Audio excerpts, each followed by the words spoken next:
એટલે આ તમામ બાબતો પર ચર્ચા કરવી છે. જીતેન્દ્રભાઈ, શરૂઆત આપનાથી કરવી છે. 7 ચક્રો છે અને 7 ચક્રો ઉપર તમે પુસ્તક લખ્યું છે. પુસ્તકમાં તો જબરજસ્ત તમે લખ્યું છે. તમે તો ત્યાં સુધી લખ્યું છે કે ભાઈ આ 7 ચક્રો છે એ કયા કયા ચક્રો છે અને એ ચક્રો અસંતુલિત હોય તો એના પ્રશ્નો તમે આપ્યા છે કે ભાઈ અસંતુલિત હોય તો આટલું આટલું આટલું આટલું તમને થતું હોય, સંતુલિત હોય તો આટલું આટલું આટલું આટલું થતું હોય, અને અસંતુલિત હોય માની લો કે તો સંતુલિત કરવા માટે શું કરવું, તો એમાં આહારથી માંડી ધ્યાન સાધનો યોગથી માંડીને તમે બધું ઇવન તમે લિંકો પણ મૂકી છે કે ભાઈ આ મ્યુઝિકની પણ કરો.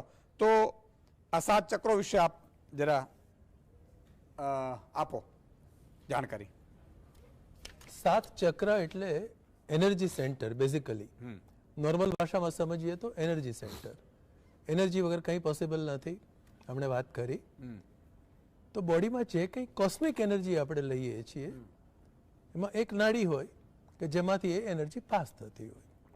અનેક નાડીઓમાંથી જે જંક્શન થાય ત્યાં આ જે ચક્ર હોય, ચક્ર એને કે એનર્જી સેન્ટર વન્સ અગેન. અને એ દરેક એનર્જી સેન્ટર મેડિકલી પણ કોઈને કોઈ ગ્લેન્ડ સાથે કનેક્ટેડ છે. જેટલા પણ ડોક્ટર્સ છે કમ્પ્લીટ મેડિકલ સાયન્સ એને આપણે 7 ચક્રોમાં ડિવાઈડ કરી શકીએ. સિમિલરલી જેટલી પણ ઇમોશન્સ છે એને પણ 7 ચક્રોની વચ્ચે ડિવાઈડ થઈ શકે અને કરી શકાય. અને એમ જ થાય છે. આને સ્પિરિચ્યુઆલિટી કે જે અલ્ટિમેટલી બધા સ્પિરિચ્યુઆલિટીના જ રસ્તા હોય છે, આ બધા વચ્ચેના સ્ટેજ હોય છે અને એ ક્રોસ કરતાં કરતાં આપણે સ્પિરિચ્યુઆલિટીમાં આગળ વધતા હોઈએ છીએ. ટૂંકમાં લાઈફના 3 પાર્ટ હોય, બોડી, માઇન્ડ એન્ડ સ્પિરિટ, અને એ 3 કમ્પ્લીટલી આ 7 એનર્જી સેન્ટરમાં હોય.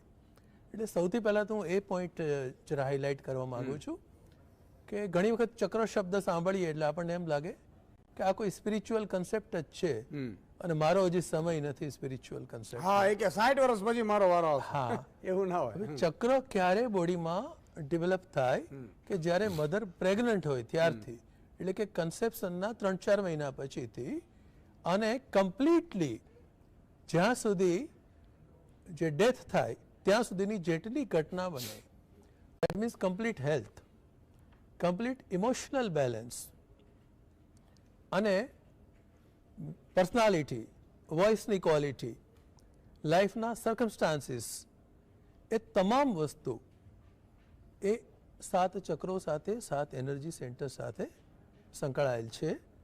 બેઝિકલી આપણે હમણે ગઢવી સાહેબે બતાવ્યું પણ ખરું કે એના પ્લેસીસ કયા કયા છે.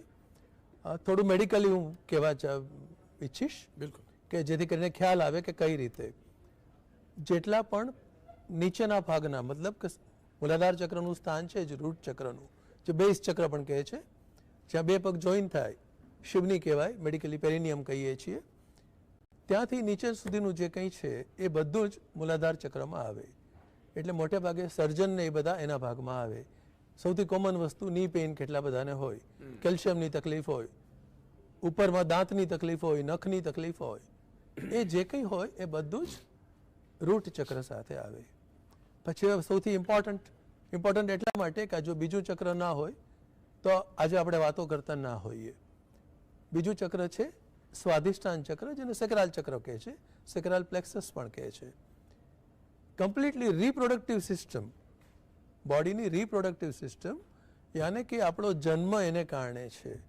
એમાં જે ઓર્ગન્સ છે બધા અંદરના અને બહારના, એ બધા જ કમ્પ્લીટલી આ ચક્રને આધારે છે. એટલે આ ચક્રમાં કંઈ પણ ઇમ્બેલેન્સ હોય તો આ બધા પ્રોબ્લેમ, દેટ મીન્સ બધા જ ગાયનેકોલોજિસ્ટ એની અંદર આવી ગયા. નીચેના ચક્ર વિશે કહેવાનું એક ભૂલી ગયો, જે શરીરની જે વિસર્જન સંસ્થાન છે, શરીરનો કચરો બહાર ફેંકવાનું, શારીરિક અથવા માનસિક, એ મૂલાધાર ચક્ર સાથે છે.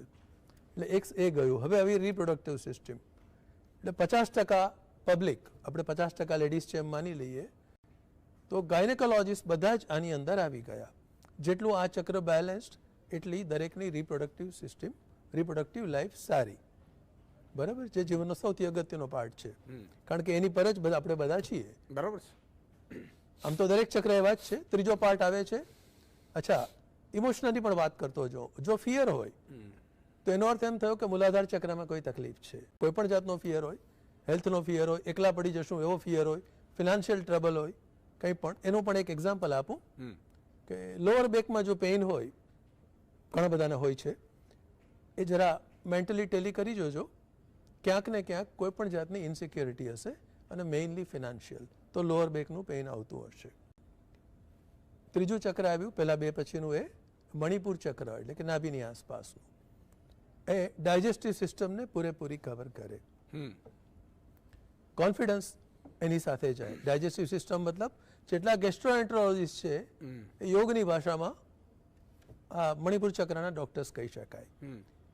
સેમ વે કોન્ફિડન્સ, ઘણાનો કોન્ફિડન્સ બહુ ડાઉન હોય અથવા ઘણાનો એટલો બધો હોય કે બીજા કોઈનું કંઈ સાંભળે જ નહીં, એ જ સાચા એવું. તો એ બંને એ ચક્રના ઇમ્બેલેન્સ છે, એ એનર્જી સેન્ટરના ઇમ્બેલેન્સ છે. એ પછી જે વચ્ચેનું ચક્ર આવ્યું સૌથી અગત્યનું કારણ કહું છું તમને, હાર્ટ ચક્ર.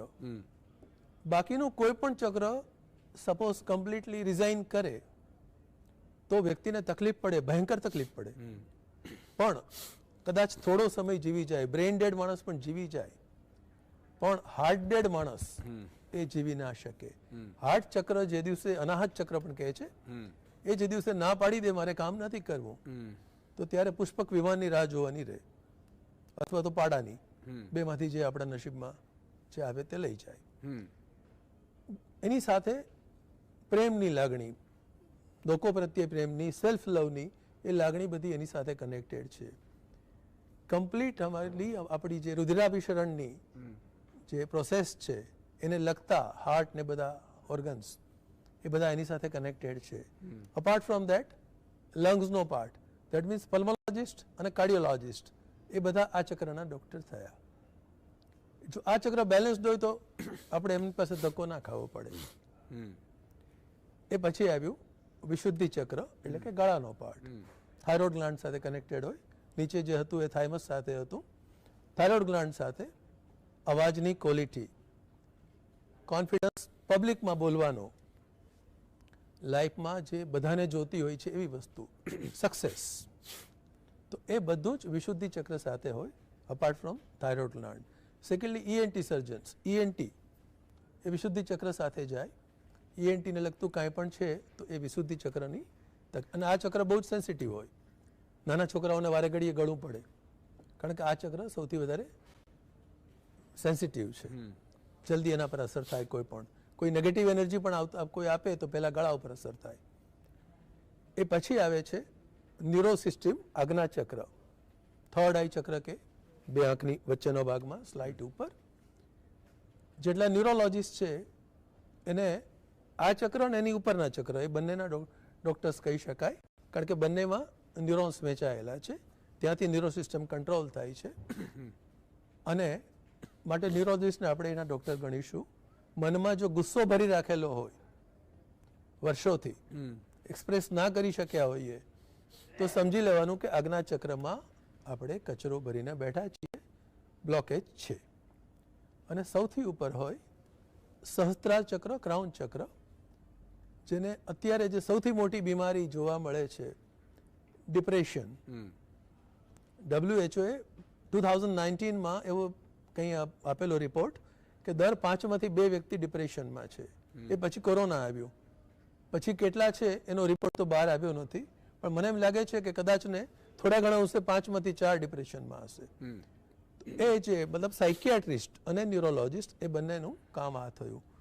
એટલે ડિપ્રેશન ને બધું, સ્કિઝોફ્રેનિયા, એવા અનેક ડિઝીઝ એની સાથે કનેક્ટેડ છે.